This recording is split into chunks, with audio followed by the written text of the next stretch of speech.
For those of you who don't know me, I kind of stay behind the scenes, I feel like, a little bit. But I got into marketing over 10 years ago. I started on Fiverr. So if you all want to see how I started, you can search Garrett Fiverr market research, and you're going to see a bushy-eyed 21-year-old kid doing his master's, trying to figure this all out. And since then, we've been able to build Directive. And Directive is more of a culmination of, I'm of the deep belief that if we sell anything to you, I can do it for me first. And I don't think there's anything harder than marketing B2B services that have a high ticket price. So everything in this presentation is stuff that we put our own money and effort into and proven that works before we ever introduce it to you. So I'm going to walk you through why we do it, how we do it, what I've learned, what worked, what didn't, how we got here. And it really is just 10 years of trying to be the best in the world at marketing. What motivates humans? Why do they do what they do? How do we allocate our capital? How do we manage teams? How do we integrate product marketing and sales? How do we win the game of marketing? And I'm going to try to show you everything I've learned, and hopefully you can apply it to yourself and take something away today. So we launched customer generation about 18 months ago. We needed to grow. I was stuck. COVID had hit us, and we couldn't really grow the organization. We knew who we wanted to serve. We knew we could create value for them, but it's difficult to go get your ideal customers. Like, who here just can go say, I want this customer, and can go get them? That's what we all want to do, right? Like, that's the game we're playing, and we're all in this kind of B2B sector where we don't need more customers, we need more of the right customers. And getting them is actually quite difficult. And so I'm pretty proud of this. And it did transform our company. It did take us from a $6 million organization to a $20 million plus organization, almost purely from go-to-market marketing.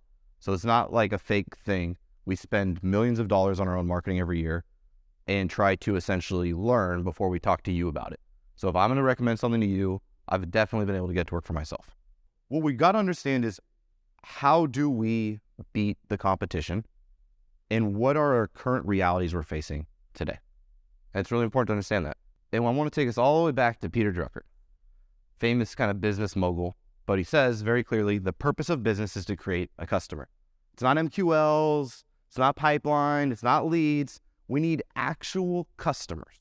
That's what's going to get us promoted. That's what's going to get us next place in our career. That's what's going to help our organizations grow. We need to create customers. But the stakes have never been higher. We're in a weird little situation, and I'm going to look at those, right? Look at these. Macroeconomics, we have inflation, interest rates. We've got the pandemic and the Great Resignation. I think we got hit by both of those back to back. Not exactly fun time to be in leadership, right? Our teams are constantly changing. Organizations are moving. We're working with vendors, and our point of contact keeps changing, and it's difficult, right? We've got new things like AI and TikTok. I have a TikTok now that Scarlett helps me manage. I don't know what I'm doing on there, but I got to learn it. I got to stay relevant, right? We're all in this thing where the world is moving fast. HubSpot did a really amazing survey with a bunch of CMOs in the space, and over 78% agree that marketing has changed more in the past 3 years than in the past 50. In other words, like, we could run these lead gen ads, we could get people to download the asset, we send it to our SCR team, they call, oh, nobody picked up, they weren't interested, they hadn't read the asset yet. And we literally could not monetize a very high-performing marketing campaign. We couldn't monetize. And so we then started to personify it. Why not just make it the CMO's guide to demand gen? So we'd only target CMOs. Now we're converting literally 75% on LinkedIn, and I still can't monetize. So we came up with this concept of what happened if we just deleted the middle. And so what we tried to do instead was something different. How do I get a human on social media who's doing something else to decide I'm ready for a meeting? Marketing has to be efficient. Who here had their budget reduced in the last 3 months? Who here has the same exact goals as they had 3 months ago? You get what I'm saying? This is a real reality we're living in, where we have the same outcomes we have to accomplish, but we have less resources to do it with. And so this is our solution to that, and it's called customer generation. It helps us get to the point where our capital allocation is either going at a CPM level, where we're way more efficient at articulating our brand, its value, and who it exists for, and then way more effective at getting humans from apathy to action. How do I get someone who's currently not wanting this to decide, I will give you my time and I now want this? And in that moment, that's where we're going to create traction and growth in our organizations and in our marketing departments. Brand versus performance. as if there's a right answer to this. It's not brand versus, it's brand and. It's, okay, I got these people really good at these channels, right? So we need to be equipped with better tools that solve the realities that we're all stuck in every day. I get the blessing of kind of playing chief revenue officer at Directive. And so I'm working with sales, I'm working with finance, I'm working with product, I'm working with marketing, and we're trying to figure out, how do we create growth for ourselves? It's the same game, right? And the first thing is first-party data. We have so much waste in our go-to-market strategy because we're relying on someone else's data. And all we have to do then is we only get the output. We never get to validate the input. In other words, we have to wait till sales says, was that a good lead or not, instead of knowing it was a good lead before we ever spent on it. That's a very different concept. And so the first thing we're going to do together, we're going to build a data provider, okay? We have the blessing of working with ZoomInfo. I think they're great, but some of these other players work quite well, especially if you're in your tech, like Crunchbase, Seamless, Clearbit. Any of these providers are terrific. Data categorization is exceptionally hard. So the first thing that we're going to choose a data provider, and then what we're going to do is we're going to go through our current portfolio. We're going to look at our current customers, and we're going to enrich them. So who here has a list of all your customers, but maybe hasn't enriched it yet? You guys know what enriching is? Like filling out all their firmographic data, employee size, tech used, all these different things. So then what we do is we can run what's kind of like a regression analysis to see what character traits of your ideal customer persona make them statistically more significant to fit within your ICP. This is the most important part of going to market these days. We do not have to guess anymore. So what we are literally going to do is we're going to look at our exact customers, and we're going to figure out exactly what makes them better, who we retain the most, who we're the most multi-threaded with, aka most products or services sold into, who has the greatest AOV, what segments have the highest gross margin, which then allows for EBITDA and cash flow to reinvest in top-line revenue growth. And we're going to start to piece apart exactly what makes someone a great fit for our business. So I built a tool of over 20,000 tech companies that we monthly manage. You guys can look it up. It's called Pulse on our website. It has over 400 categories of SaaS. And we're able to actually see exactly who's spending the most in every category. Then I can tier the entire tech ecosystem based on ad spend and decide who's worth spending the most capital to acquire and essentially build a formula. These are not 22,000 accounts for marketing. These are 22,000 accounts for the Directive organization business strategy to go acquire. This is your total addressable market.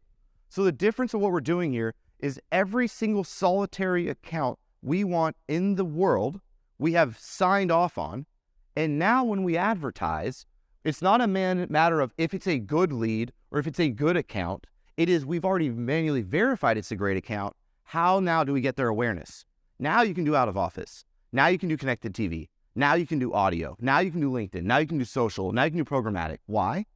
Because every single solitary impression is going to an account that sales and marketing have both signed off on. Now we're a team and we're playing the same game together. From there, we're going to integrate to Salesforce. Imagine it's the end of Q1. You've crushed all your goals. You get to go in front of the board, the executive team, whoever you're directly reporting into.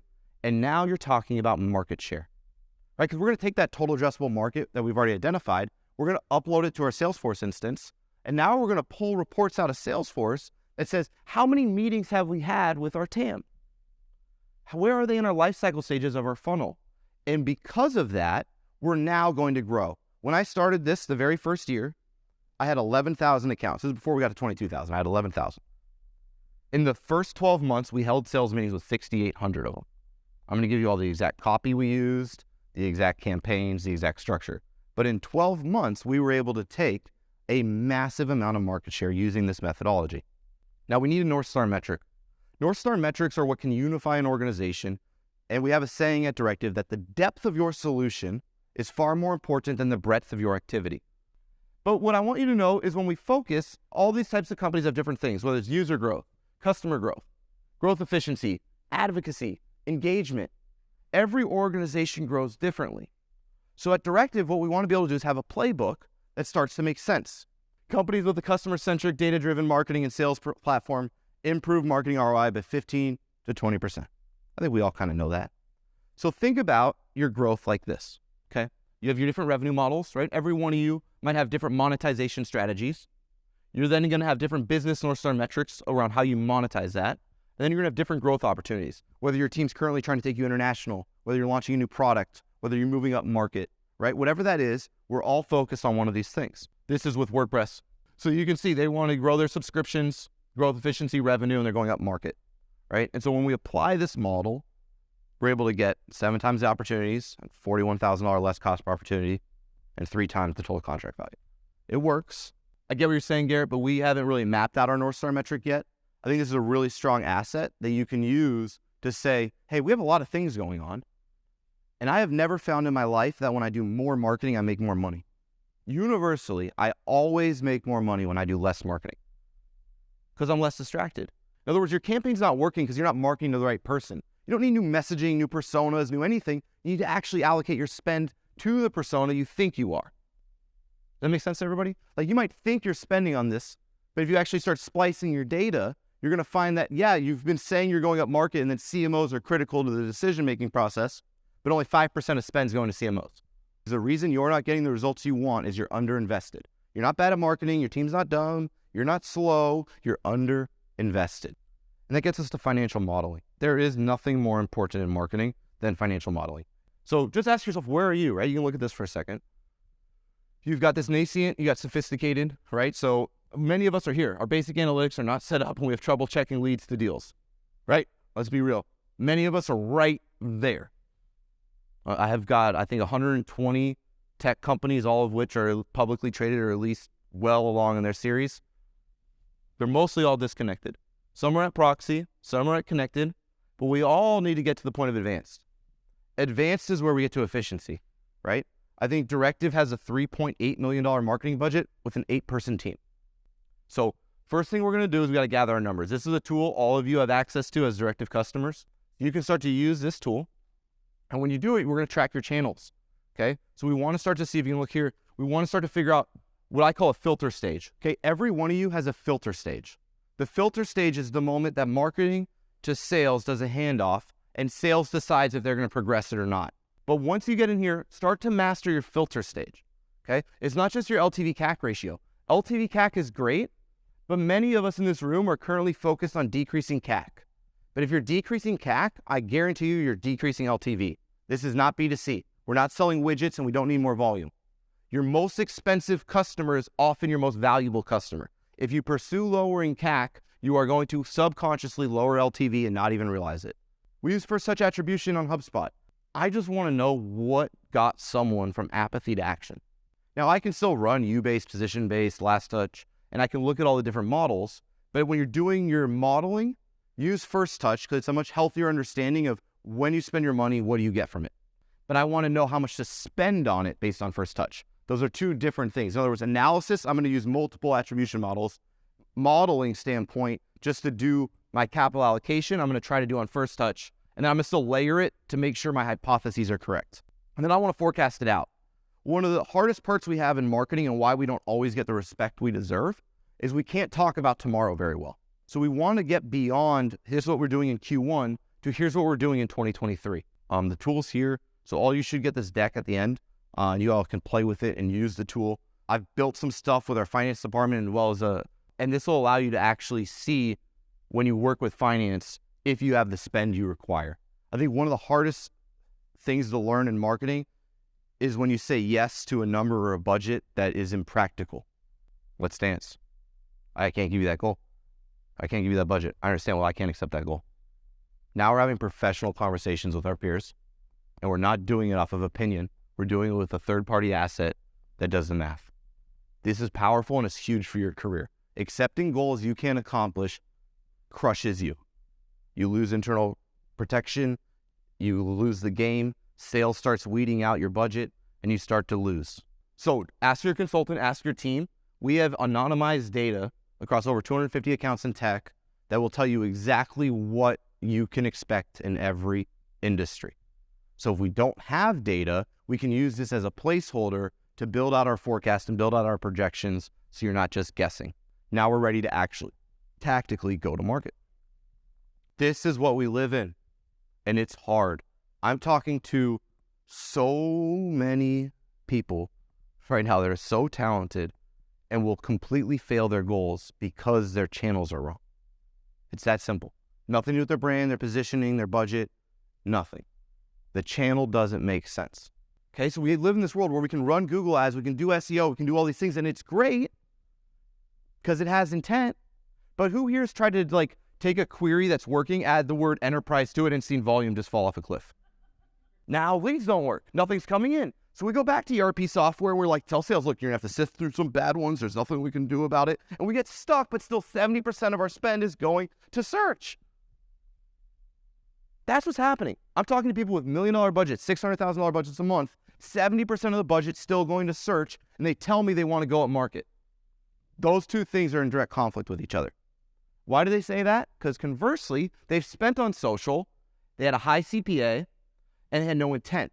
In other words, I can market to the right person, but I can't get them to a demo because they're not in market, and my Bombora data ain't crap. So instead of relying on intent, I need to create intent. I need to go from having a victim mentality where I can't get a human from apathy to action to a powerful mentality that says, I am capable of articulating my value to my ideal customer persona, and I'm able to leverage an incentive that says, while I might not be in market, your message is so relevant that I'm willing to give you some part of my time to hear your pitch. So what we decided to do about it was a little bit of luck. My head of marketing at the time messed up her Sendoso contract. Anyone here have Sendoso? Something similar? It's a use it or lose it contract. I did not know that at the time. So she had $15,000 in credits and the renewal was the next day. And she didn't know what to do and she felt horrible. And I was like, all right, this is weird. You've negotiated. She's like, yeah, they aren't budget. I'm like, all right. She's like, what if we just gave away gift cards and we have these campaigns we're already running on Convo ads, but we're having a hard time getting people to a meeting. What if we pay them for the meeting? And I was like, let's do it. That completely changed our business. In 2021, I haven't got the data from finance yet in 2022, but we spent over $350,000 on gift cards in 2021. It works, okay? And what we decided to do was use this as an incentive. In other words, if I don't have intent and this person isn't in market, how do I get them to hear my pitch? How do I get them to a sales meeting? Now I can confidently say that our entire sales org wakes up and they got 5 calls on their calendar every morning with a named account. That's what we're dreaming of here in this game. And what we're all doing, the dream is sales wakes up in the morning with a calendar full of named accounts, ready to hear our pitch. And we can do that, okay? So first thing we're doing is decide on the offer. I'm gonna show you a little data on this.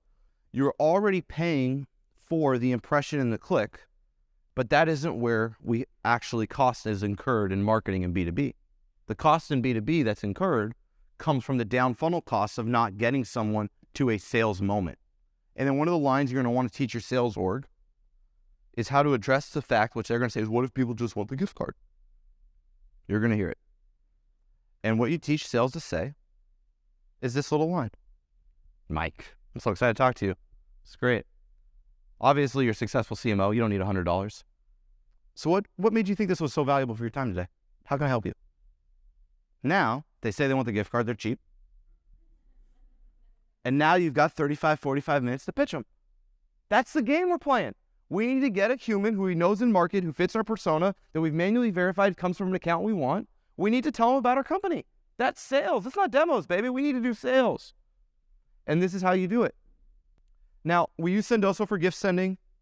It works. It's easy. You can deliver it. Your team will understand it. You can integrate it to Salesforce so they can send the gift straightly from Salesforce. And this is the exact copy. So this is the exact copy we use to essentially, the team will probably do 22 million in bookings off of this copy. Then from there, we're using a tool like Chili Piper or Calendly.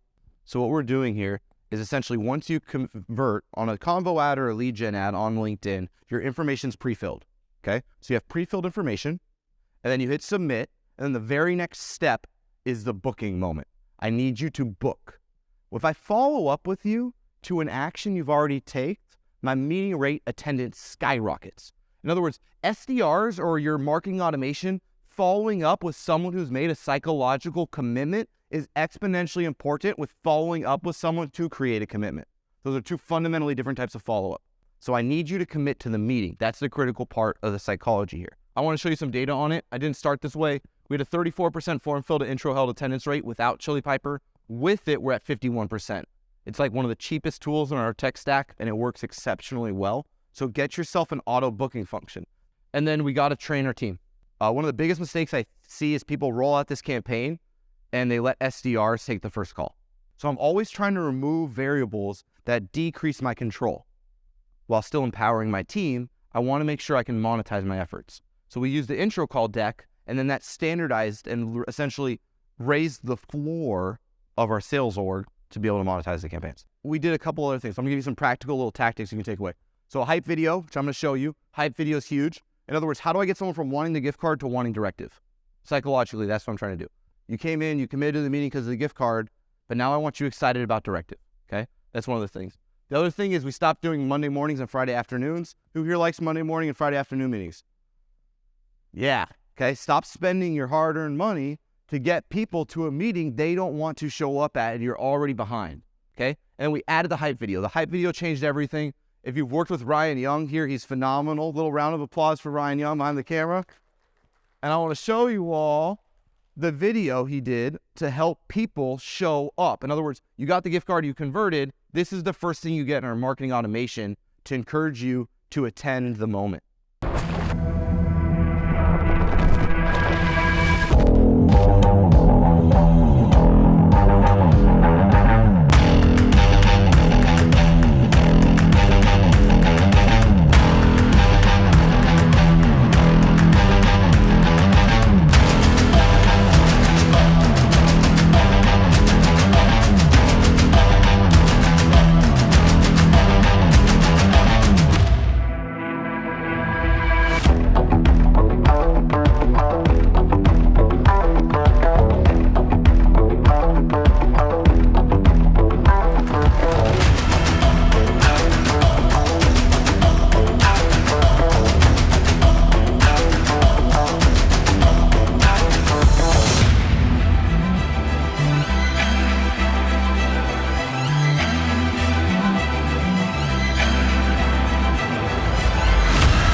That little video ideally will evoke emotion, confidence, which is what I'm trying to create.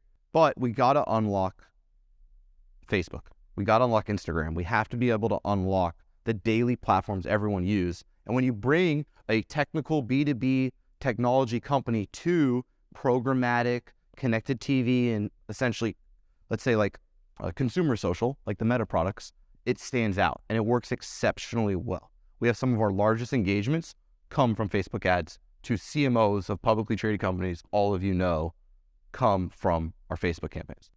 Now, lastly, I think this is critically important and the hardest part of the game, and many of you might not be in a position of power to affect this, but I at least think you need to be aware of it because we are all a part of, like, our success is all codependent on what I'm going to talk about next, which is product, sales, and marketing working together.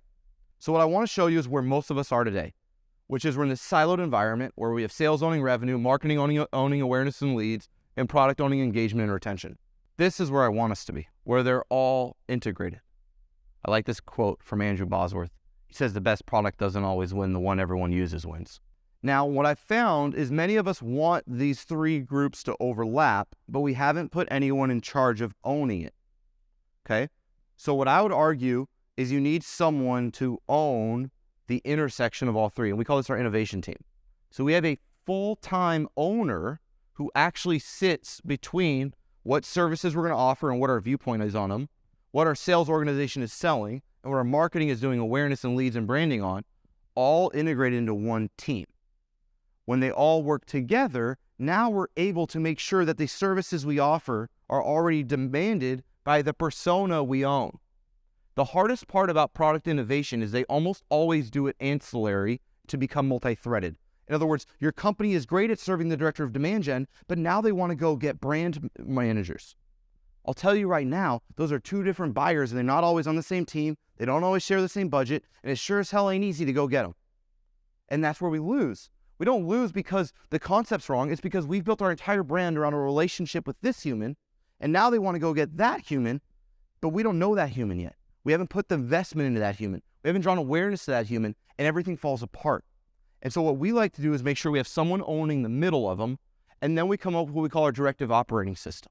So I'm just giving you a little bit of inside baseball here, but I think it's really important because you can do all the tactics, you can do all the campaigns, but you still need a unified team and group to take it to market and work together. So we call it people product marketing. So we have to have the people to own the actual rollout, the product that works, the marketing. Then it goes to sales, to onboarding the project, to continued success. And we want to map out the entire life cycle journey of our team, right? And then we have to actually be able to train our people. We have to have the tech to enable them. And then we have to be able to continue the success, right? We have to be able to have bi-weekly meetings, monthly meetings, QBRs, renewals. We need NSMs, MPS, referrals, growth. And now as marketers, we can look at this whole thing and say, where do we allocate our time, energy, and resources to see where we're going to activate growth? But once you can map out your value chain, now you can see where you're missing parts of your campaigns. So it should ideally look like this, where you have an R&D department. In our case, it's our own marketing. That can then translate to the product, which is the services we offer you, which then can go to educating and involving the people doing it because they do need to be trained on it. And then that can go into a formal learning and development program we have, which then creates a rollout and we introduce to the customers. But if you can do it all together, now marketing is a part of the business strategy instead of being at the outside of the business strategy who gets this finished product that ends up not being marketable. And then you can manage this in a weekly or monthly meeting. We do this oftentimes right now weekly, where we get product, ops, sales, and marketing all together, and we all hold each other accountable. And that's the meeting I sit in and run to make sure that we're rolling out the services our customers need, that we have the marketing to support it, the education to train it, and we can actually successfully do it. And it's not just like marketing trying their hardest, product trying their hardest, sales trying their hardest, but instead everyone working together. And that's critically important. So in closing, it works. It's worth it. I highly encourage you to push yourself towards this TAM-based environment, to holding your team accountable to a singular North Star metric that sales and marketing shares, to building out financial models so you don't accept goals that you can never accomplish, to using gift cards and incentives to get humans from apathy to action, and to build unified teams so when you go to market, things all work together. So thank you so much. If you'd like to learn more about customer generation, Brady and I do a show every week called Original Marketing. It's pretty fun. If you haven't seen it before, it's on YouTube. It's a cool little show. We break down ads and campaigns we love, and then we build a marketing strategy for a random business every week. It's a fun thing. If you watch, you'll get plenty of ideas you can take to your own business. And thank you. Really appreciate it.